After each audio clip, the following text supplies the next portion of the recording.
여러분은 정의가 뭐라고 생각하세요? 공평한 거, 손해보지 않는 거, 서로 존중하는 거? 아마 대부분 이렇게 생각할 겁니다. 그런데 한 철학자는 이렇게 말했습니다. 정의는 약자들의 복수다. 충격적이죠? 이 말을 한 사람은 프리드리히 니체입니다. 그는 우리가 당연하게 여기는 정의라는 개념을 완전히 뒤집어 버렸습니다. 오늘 이 영상에서는 니체가 말하는 진짜 정의가 무엇인지, 그리고 우리가 왜 지금까지 잘못된 정의를 믿어왔는지 파헤쳐 보겠습니다.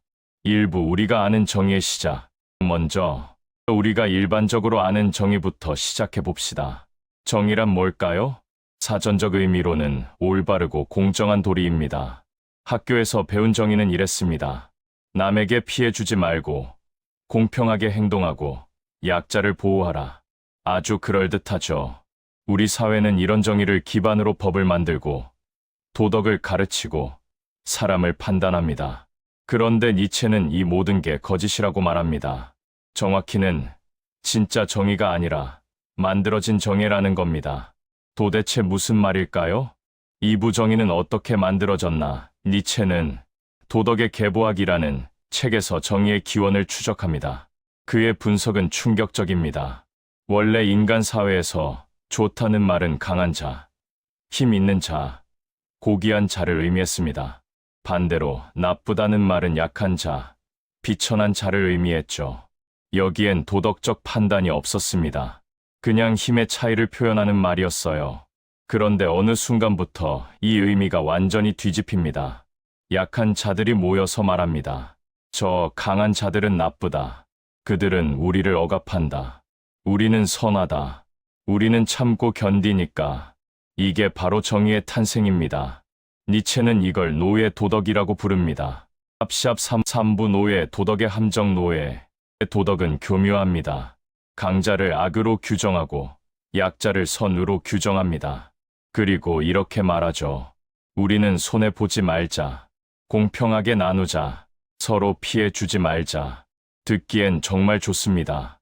하지만 니체는 이 뒤에 숨은 진실을 봅니다. 이건 약자들의 복수라는 겁니다. 자신들은 힘이 없어서 강자를 직접 이길 수 없으니까 도덕이라는 무기를 만든 거죠. 너희는 나쁘다고 규정함으로써 강자를 심리적으로 억압하는 겁니다. 그리고 이 정의를 사회 전체에 강요합니다. 이게 옳은 거야. 이게 정의야. 여기서 중요한 건 이 정의가 개인의 자유로운 의지에서 나온 게 아니라는 겁니다. 샵샵 4부 공평함이라는 착각. 우리가 흔히 말하는 정의는 공평함과 연결됩니다. 나만 손해보는 건 억울하잖아? 같이 공평하게 하자. 이게 정의의 출발점이라고 배웁니다. 하지만 니체는 묻습니다. 왜 공평해야 하죠? 누가 정했나요? 사실 공평함이라는 개념도 약자들이 만든 겁니다. 자기들끼리 손해보지 않으려고 만든 규칙이에요. 생각해 보세요. 사자가 사냥할 때 공평하게 하나요? 강한 사자가 더 많이 먹습니다. 자연에는 공평함이 없어요. 그런데 인간은 왜 공평함을 정의라고 부를까요? 니체는 이게 생명력의 약화라고 봅니다. 스스로의 힘으로 무언가를 쟁취하는 대신 모두가 똑같이 나눠 가지자고 하는 거죠.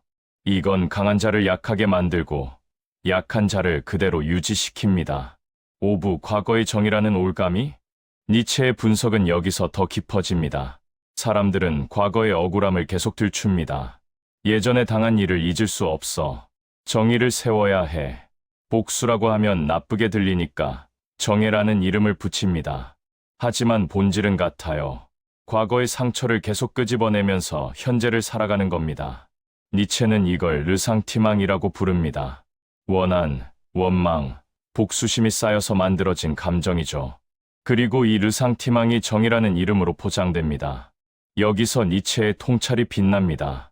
그는 인간에게 망각의 능력이 있다고 말합니다. 왜 우리는 잊을 수 있을까요? 그냥 뇌의 한계 때문이 아닙니다. 망각은 적극적인 능력입니다. 과거에 매달리지 않고 앞으로 나아가기 위한 능력이에요. 그런데 노예 도덕은 이 망각을 거부합니다. 계속 과거를 들춰내면서 정의를 요구합니다. 이건 결국 자신을 과거의 노예로 만드는 겁니다. 6부 니체가 말하는 진짜 정의. 그럼 니체가 말하는 진짜 정의는 뭘까요? 니체는 정의를 다시 정의합니다. 정의는 타인의 눈에 맞추는 규범이 아닙니다. 정의는 자기 의지로 만들어가는 창조적 과정입니다. 무슨 말이냐면요. 진짜 정의는 남이 정해놓은 선과 악을 따르는 게 아니라 스스로 가치를 만들어내는 겁니다. 니체는 이런 사람을 위버맨쉬라고 불렀습니다. 초인 혹은 넘어선 인간이라는 뜻이죠. 위버맨쉬는 기존의 도덕에 얽매이지 않습니다. 이게 선이고 저게 악이야라고 누가 정해놓은 걸 그냥 받아들이지 않아요. 대신 스스로 묻습니다. 나는 무엇을 원하는가? 나는 어떤 가치를 만들고 싶은가? 나의 의지는 무엇인가? 그리고 그 답에 따라 살아갑니다. 이게 진짜 자유입니다. 이게 진짜 정의입니다. 7부 자기 창조로서의 정의 니체의 정의는 창조와 연결됩니다. 예술가가 작품을 만들듯이 우리는 자신의 삶을 창조해야 합니다. 남이 정해놓은 틀에 맞추는 게 아니라요. 생각해 보세요. 누군가 착하게 살아라고 합니다. 왜 착하게 살아야 하죠? 그게 도덕이니까. 그럼 그 도덕은 누가 만들었나요? 결국 다른 누군가입니다. 니체는 이런 삶을 거부합니다. 대신 이렇게 말합니다. 내 자신의 법을 만들어라. 내 자신의 가치를 창조하라. 내 자신의 정의를 세워라. 이건 이기적이라는 말이 아닙니다. 오히려 가장 정직한 태도입니다. 남의 기준으로 사는 척하면서 사실은 자기 이익만 챙기는 위선보다 차라리 솔직하게 나는 이걸 원한다고 말하는 게 낫습니다. 8부 위버맨쉬의 탄생. 위버맨쉬는 어떤 사람일까요? 먼저 위버맨쉬는 기존의 도덕을 파괴합니다. 이게 선이고 저게 악이다라는 이분법을 거부하죠. 둘째, 위버맨쉬는 자신만의 가치를 창조합니다. 남들이 뭐라고 하든 자기가 옳다고 믿는 길을 갑니다. 셋째, 위버맨쉬는 과거에 매달리지 않습니다. 억울한 일이 있었어도 그걸 복수의 이유로 삼지 않아요. 대신 그 경험을 자기 성장의 발판으로 만듭니다. 넷째, 위버맨쉬는 생명을 긍정합니다. 고통도, 기쁨도, 모든 경험을 받아들이면서 더 강해집니다.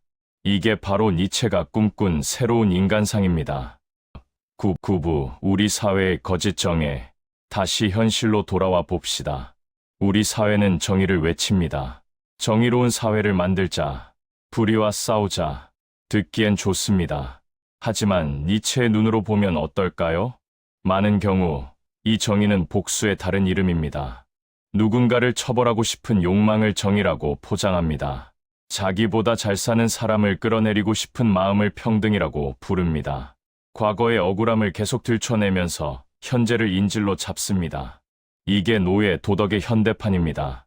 물론 진짜 정의가 필요한 경우도 있습니다. 범죄는 처벌해야 하고 약자는 보호해야죠. 하지만 니체가 경고하는 건 이런 시스템이 결국 모두를 약하게 만든다는 겁니다. 강한 사람은 죄책감에 시달리고 약한 사람은 영원히 피해자로 남습니다. 누구도 자기 힘으로 일어서지 못합니다. 10부 자유의지와 책임. 니체의 정의는 자유와 책임을 동시에 요구합니다. 자기 의지로 산다는 건 자유롭다는 뜻이지만 동시에 그 결과를 책임진다는 뜻입니다. 사회가 나를 이렇게 만들었어라고 변명할 수 없어요. 부모가 잘못 키워서 내가 이래라고 말할 수 없습니다. 물론 환경에 영향은 있습니다. 하지만 위버맨쉬는 그 환경을 극복합니다. 주어진 조건을 탓하는 대신 그 조건에서 최선을 만들어냅니다. 이게 진짜 강함입니다. 이게 진짜 자유입니다. 11부 실천으로서의 정의. 그럼 우리는 어떻게 살아야 할까요? 니체의 철학을 실천하는 방법은 간단합니다. 첫째, 남이 정해놓은 선과 악을 무비판적으로 받아들이지 마세요. 왜 그게 선인지, 왜 그게 악인지 스스로 질문하세요. 둘째, 자신만의 가치를 만드세요. 나는 무엇을 소중히 여기는가? 나는 어떤 삶을 원하는가? 이 질문에 정직하게 답하세요. 셋째, 과거에 매달리지 마세요.